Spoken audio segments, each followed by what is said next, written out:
It is 10 to 12, as Nadine diligently reminded us. So we are going to start at 10 to, and it's my privilege now to welcome Dr. Walter Maqoma, a colleague of ours at the Northwest University. And if I read correctly, Walter, you've completed your PhD with UP. So this is indeed a very good forum then for you to be standing in the two worlds, Walter. We like you to continue, and we look forward to your presentation. Thank you. Thank you very much, Professor Alfred. Yes, indeed. Yes, I completed my doctoral work at the University of Pretoria under Professor Skok, and grateful also to be serving here at NWU, serving here in the New Testament department, and so grateful also to be presenting here at this AI, I guess, engaging conference. And greetings, saints and scholars. About a year ago, I was invited to a conference on AI with the theme AI versus AI. And the first AI represented authenticity and integrity, and the other AI represented artificial intelligence as we properly know it as well. Interesting. Over the years, therefore, it's given me an opportunity to read a little bit and engage in a few workshops on AI.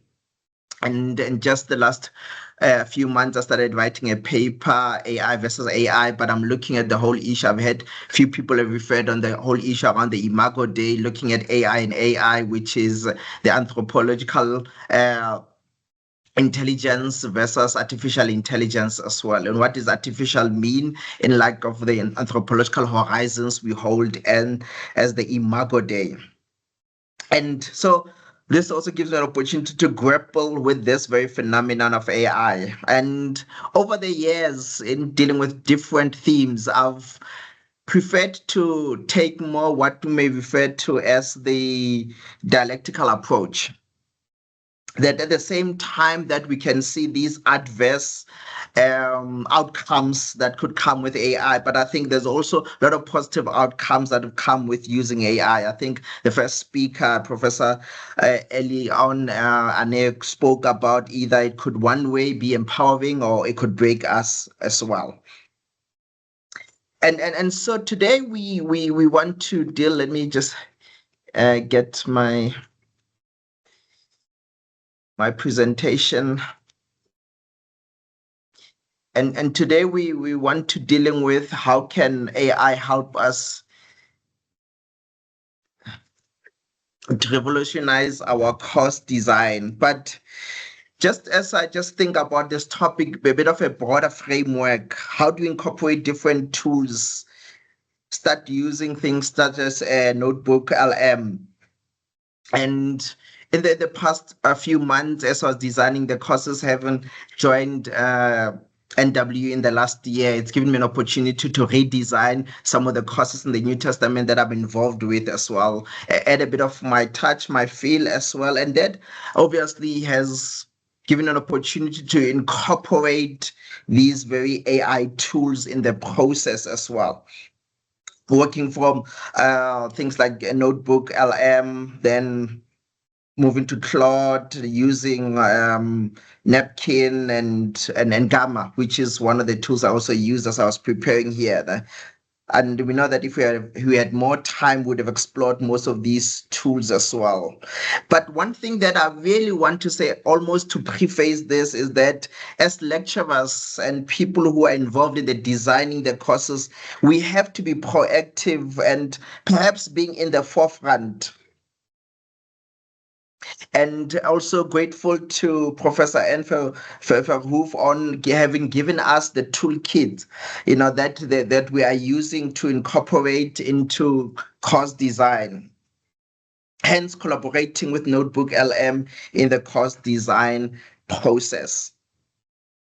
Collaborating with Notebook LM in the course design process, here we want to look into issues of design assessment and feedback with Notebook LM.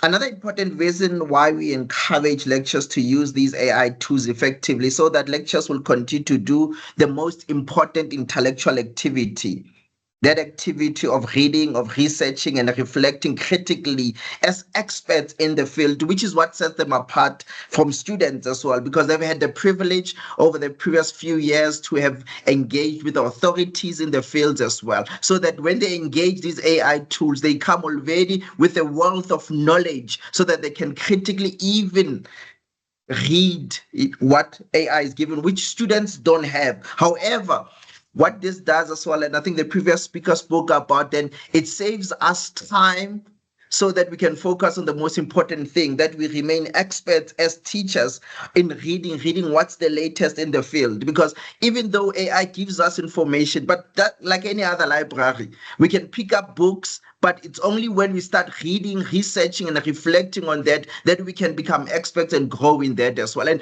that's a skill we also want to pass on to students as well, that they'll be able to become almost authorities in the fields as well. But then we have to be in the forefront. So it means, therefore, that these tools, therefore, in the process of designing our courses, they help us to save time, that we can get back into the most important activity that we are doing, which is what? Which is teaching, and it's reading, it's researching and reflecting on whatever is done out there critically as well. And then they also learn to develop critical skills in the process. Now, in the previous few months, I have been reading a book by John C. Lennox. You all might be familiar with him, and on the book 2084 and the AI Revolution, How Artificial Intelligence Informs Our Future.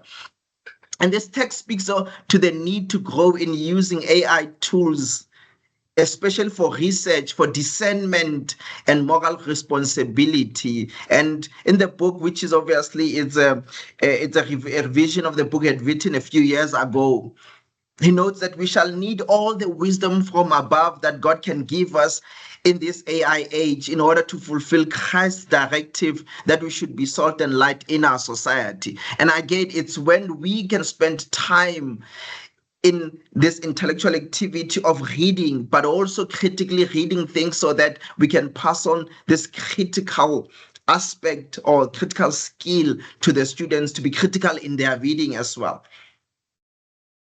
And then in this presentation, we are therefore reflecting on this AI language model, Notebook LM, on how it may assist us in revolutionizing our course designs.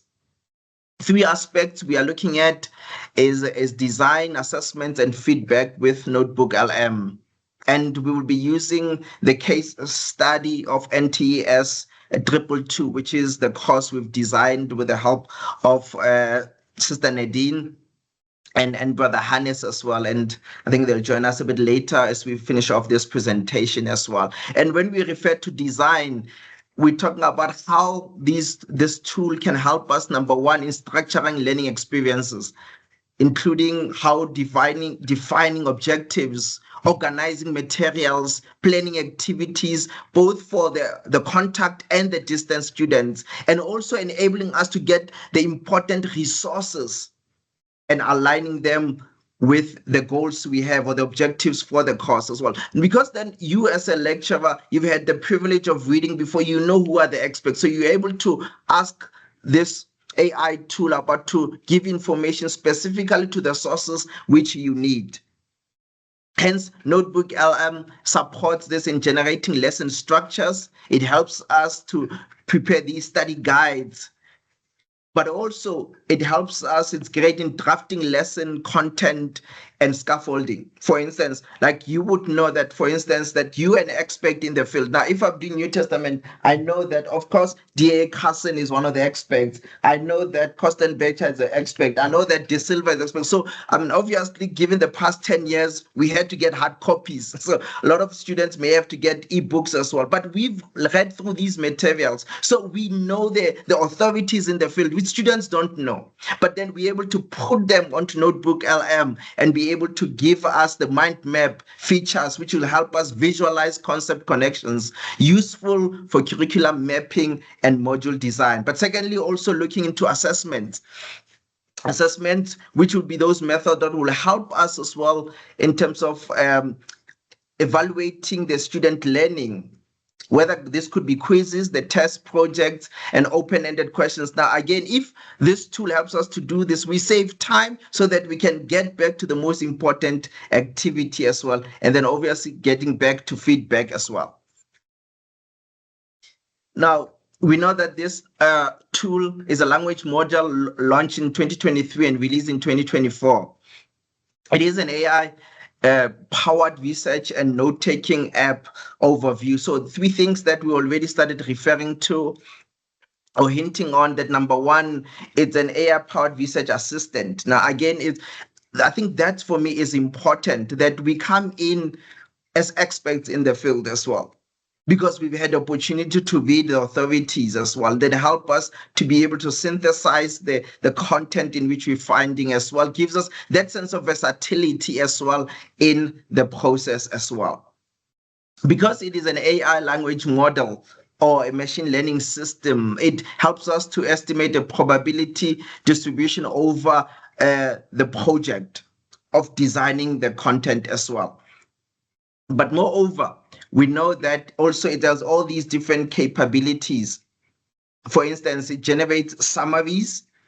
It gives us explanation, answers, and study guides in terms of that could help us to build into the course that we are designing as well. Now, again, that I always say in class to the students that we need to be in the forefront and we introduce these tools to the students that they can use them, but then we help them how to channel them, because end of the day they still need to read, but now they need to know, we know the authorities in the field. As a lecturer, you know that as well, and as you design, you're incorporating these authorities in the field in your course design as well. It is also a great example in that it also helps us them in terms of the outputs as well. It is a research-oriented study that helps us for this notebook element. Like, again, it saves us time as we prepare for lessons as well. Helps us to summarize as well. But sometimes in class, for contact students, I've realized that I may not have enough time to teach everything I want to do, but then I can be able to summarize it well. But I know that even when there are questions, I can be able to answer them, because then in this regard that I'm the expert in the field, but students are not as well. But then at least I can help them bridge that very gap as well.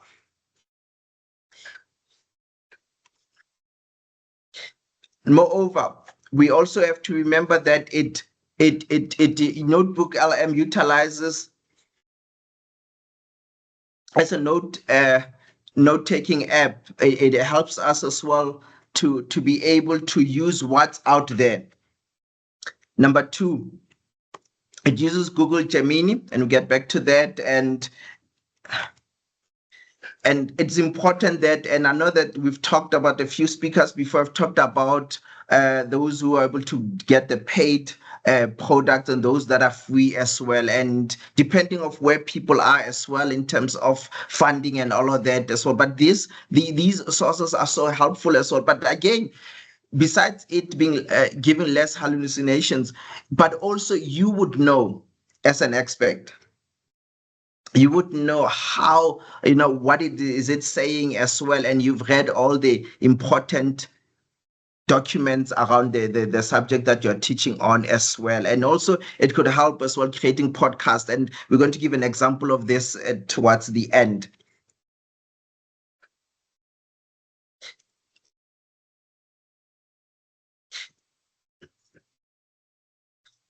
How do you access Notebook LM? Firstly, we need to visit, obviously, the official website, and I think that's more the obvious thing as well, and go through it. And also the app is also available. There is also a Chrome extension to easily add sources as well.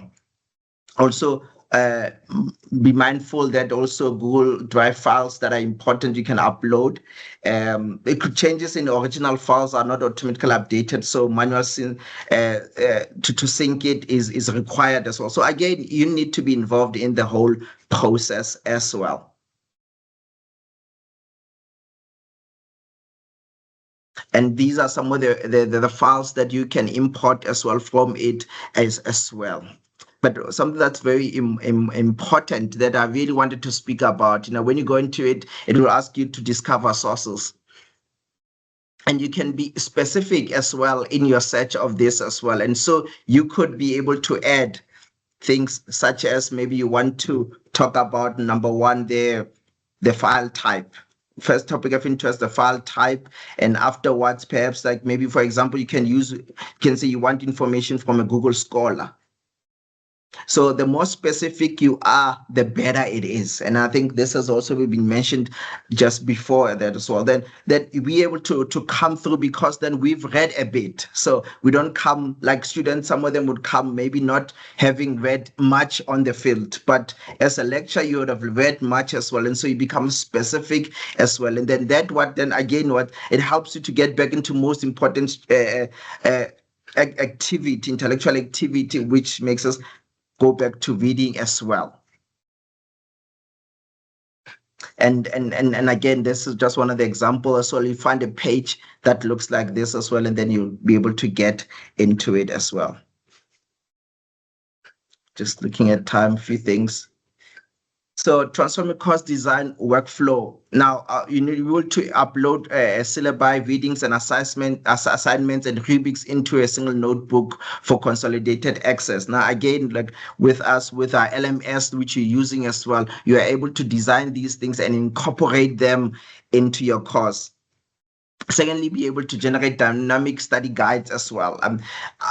Again, it speaks into your creativity as well. If you're in the forefront as well, you know what students can get from any AI tool. So you become creative around it, even in your design. Like I said, sometimes I've got a lot of these tools which have been given to play around, whether I start with Notebook LM and then I'm able to get the sources and then I'm able to read whatever that's important and then write my material, and then afterwards give it back to Notebook LM and say to you, look, please take what I've written and put it into a podcast or put it into a video as well. And then afterwards, I can open Claude and then ask it obviously to be able to maybe get me extra sources that confirm this as well. And then like here as well, then go to Gamma as well and say, can you help me to do a presentation? Now, sometimes you don't have the time to get back to doing a PowerPoint presentation, but again, there's an AI tool to help you to do this as well. Audit cost content for diversity and relevance by querying your own materials, ensuring contemporary inclusive design. For instance, again, it's you are engaging at a university. You have students that come from all different kinds of backgrounds, whether from age, from race, from culture, whatever else you can include in that as well. So these are the tools again that enable us as well to be able to include much more diversity into our course design as well. Much more as well. Then we collaborate with teams by sharing notebooks for collective input and updates and fostering a unified approach as well. But like we all have our biases. I've got my biases. I've got my favorite authors as well. But then with these tools as well, gives an opportunity therefore to tap into other authorities that I may not have been engaged with as well. But then because you would have read more before, you are able to easily critique whatever that you are incorporating into your course as well. Now, and helping obviously with streamlining assessment, creation, and revision, like again, is because then you're an expert in an authority in the field, then part of your creativity in your assessments could come into this as well, because then again, because there are these opportunities for plagiarism, the opportunities for students to be cheating and so forth. So you have to be creative around this as well. And so here's another tool you can use to help you in streamlining assessments and be able to get in the forefront in this as well. Hence, this capability not only reduces the manual effort in assessment design, but also enhances the quality and alignment with methods, obviously with learning objectives as well. I think our time is slowly running out. I really want to get into Q&A, and then and again, because we want to pass these critical skills to students as well. So we want to also to invite them to using these tools as well, so that they may grow as well, hence enhancing student engagement and support. And finally, let me just reflect therefore on the issues of feedback and continuous improvement. So now there are these three things that we really want to really look into. Number one, AI-assisted learning, uploading qualitative student evaluations and peer observations for AI-assisted analysis, uncovering deeper insights as well. Now, again, there's engagement, whether with your contact or your distance students as well. Secondly, it helps you to identify patterns. It helps you to quickly identify patterns and actionable insights to tailor course revisions effectively as well. So when you get back for the following semester or maybe the following year and you're revising the course as well, then you're able to therefore be able to pick up these patterns and see how then to improve as well. Again, getting back to what I said earlier and what was said by the other speaker, saving time to get back to the most important intellectual activity of the lecture, which is about reading and being up to date with what's written there. So, but also to be able that because you are reading, that when people with this, so which is a plethora of so much knowledge models and all of that, people are not getting enough time to actually reflect. But as a lecture, then when you're saving time in course design, assessments, and evaluations, then you're able to have enough time as well to read critically, to research thoroughly, but also to reflect extensively, so that what we put out there becomes important, enriching, and able to bless the students as well. And just before we close, I thought maybe hand over to Sister Nadine, and also to be able to just show maybe just for the next just about 4 minutes and a few examples that we've used in NTS 222. So colleagues, just a bit of context. I'm the e-learning technologist for the faculty, and I work with the instructional designers from our Things for Teaching and Learning. And one of our projects was working with Walter on his New Testament module and reviewing it and so forth. So we use various AIs to help us in this process. And I recently, or this year, came across Notebook LM, and we've been exploring it a little bit. And I wanted to show a little bit of whatever its uses are. Sorry, I shared now, but not with sound. And that's one of the things I wanted to share with. This is just an example. There's some limitations in the tool as well. It is free. It's a product from Google, and you do have an enterprise account that you can use. So if your university has an enterprise account, it can form part of that, and you get a few bit more features and so forth. So what's nice about Notebook LM is it's based on the sources that you give it. And of course, with all the LLMs that you work with, it doesn't store data unless you react to it. So if you ask it a question, it gives you feedback, and you give it feedback in the thumbs down or thumbs up, it will store your data. So they say in their privacy laws that they don't keep the data unless you give feedback, which is very nice for researchers to use this tool, and for students, especially when they upload university-based content on it, because of course you're going to upload your PowerPoints and so forth, and that belongs to the university, and you want to be sure that what you give to the model you're allowed to. And that's why it's also called just a language model and not a large language model, is because it's only based on what you give it. So there is a chance of hallucination, but it's a lot less. So one of the examples that we asked it to do just as an exercise was give us based on the content that we are giving you, give us an exercise. And it gave us a reading exercise, and you can tweak it even a little bit further in terms of what it should give, what types of questions it should give, and it gives you the answers as well. So you can ask it for specific things to give to you. And then, of course, you can also, I know Walter talked about the study guide. It is not as we know study guides, but it does give a nice outline for students to engage with more content. If you're one of those students who wanted to have more information to engage with, you can use this tool in order to give draft questions for you and the answers, and you can test yourself with this tool as well. Its strong feature that really comes to fore is if you are an auditory student, so we have had a phase where we try to design for all students, and that can be quite difficult because you need to accommodate everyone within a set of space of 3 to 4 months.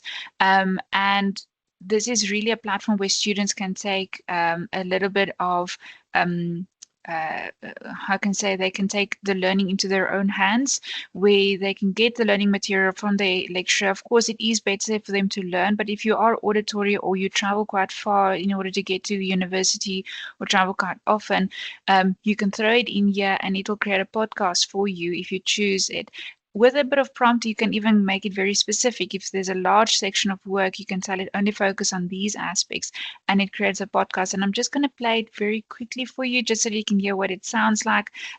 It's a podcast between a male and a female voice with an American accent. Unfortunately, it's still limited to those two, but there are other tools that if you want to export this, you can, and then you can tweak it even further. But that's just playing around. So the point is, and then the strong one is you can actually interact with this as well. So this is from a previous example that we had. So it talks about Paul's prison letters.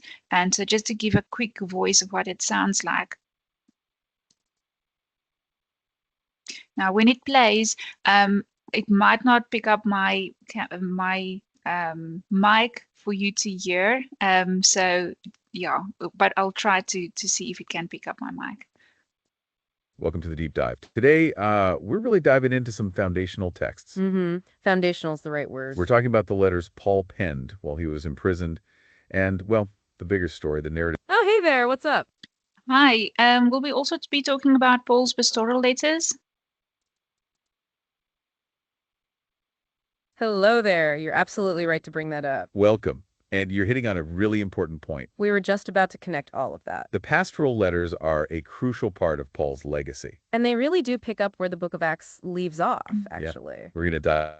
So just very shortly, so this makes it possible for students to also listen to some of the content that from another perspective, but also engage with it. So if they are at home at 12 o'clock and they want to learn a little bit, they can do so. So this is a pretty fun way for them to engage with the content and learn in a different style. So it's all about learning styles, and that's how we approached it. So different learning styles, and to help accommodate students to get those different learning styles. So I'm going to cut off there for any questions.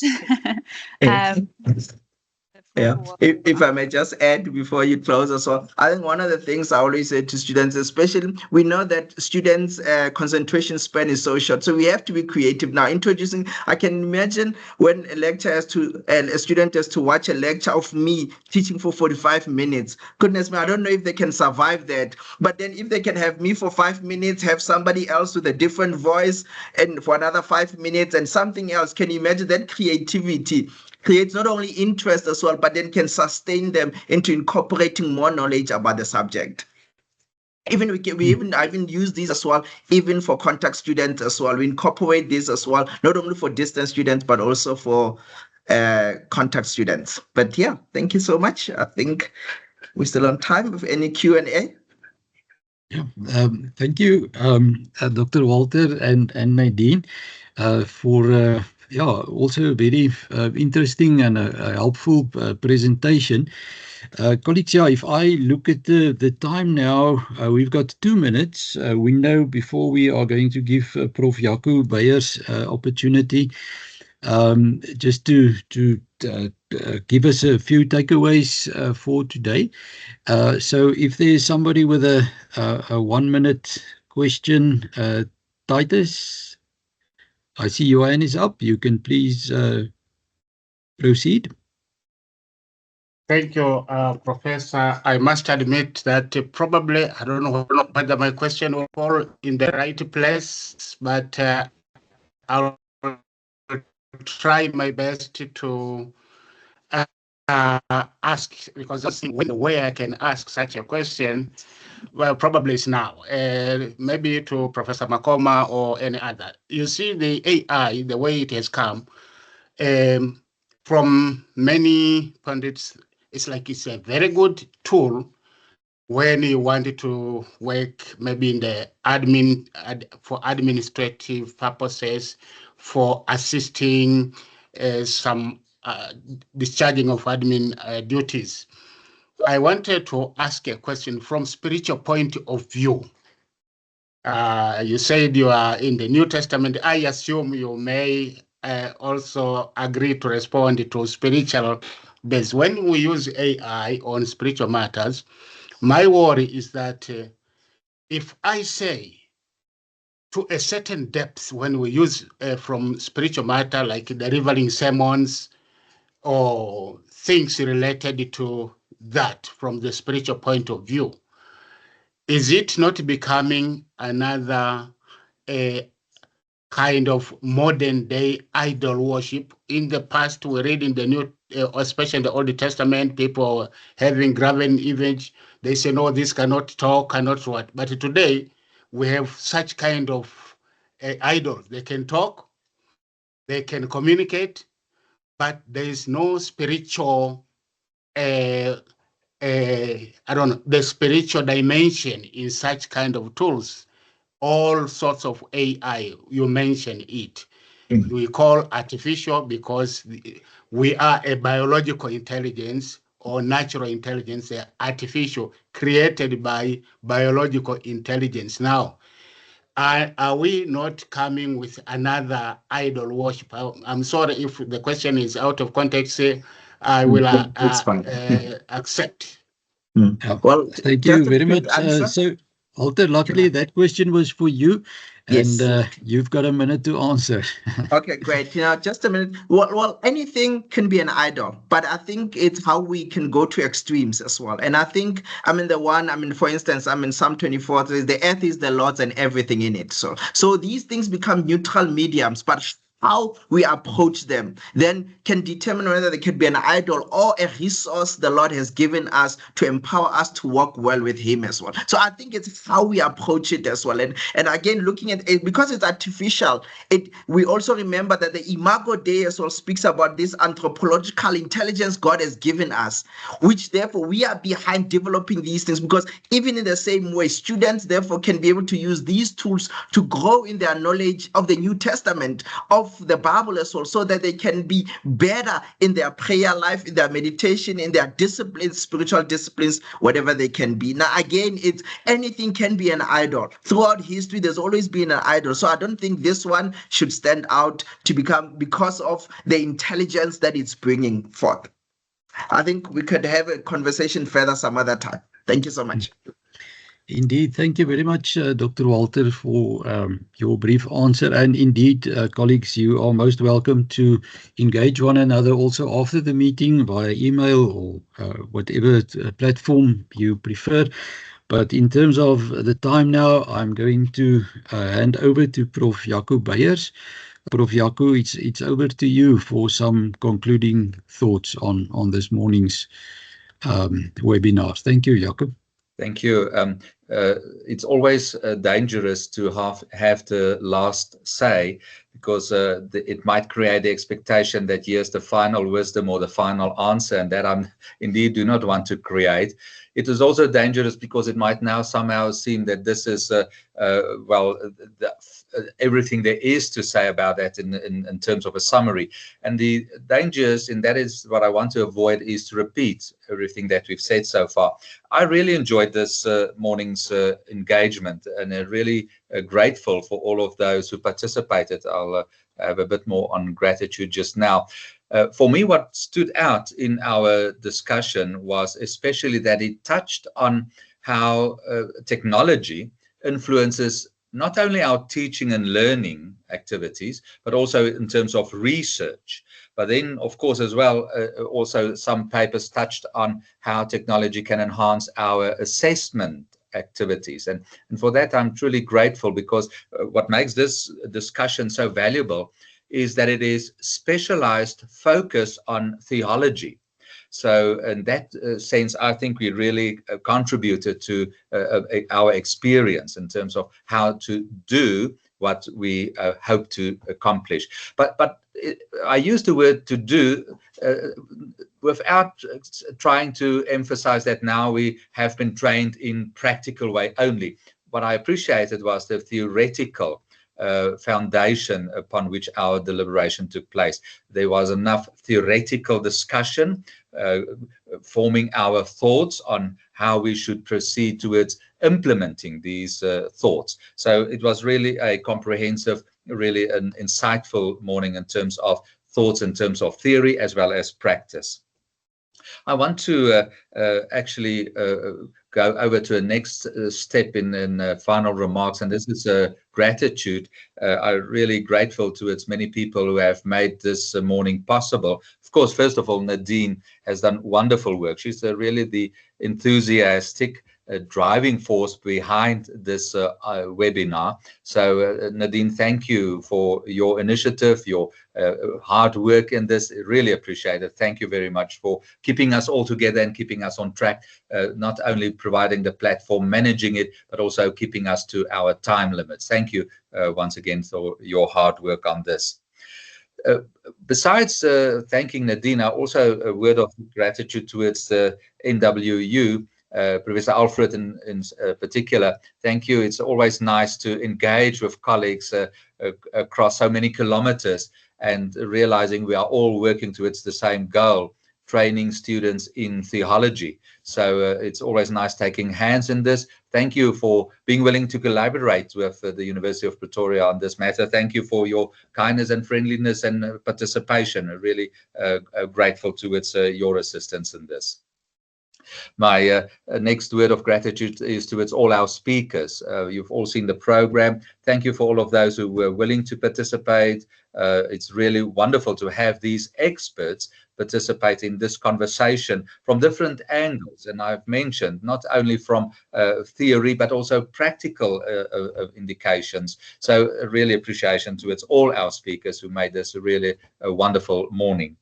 But of course, I would also like to express gratitude to all participants, all those who not spoke but listened and joined in our conversation, who felt that this was a meaningful way of spending the morning. Thank you for all of those who have joined. It's wonderful to see all of your names and faces. So thank you for participating in this regard.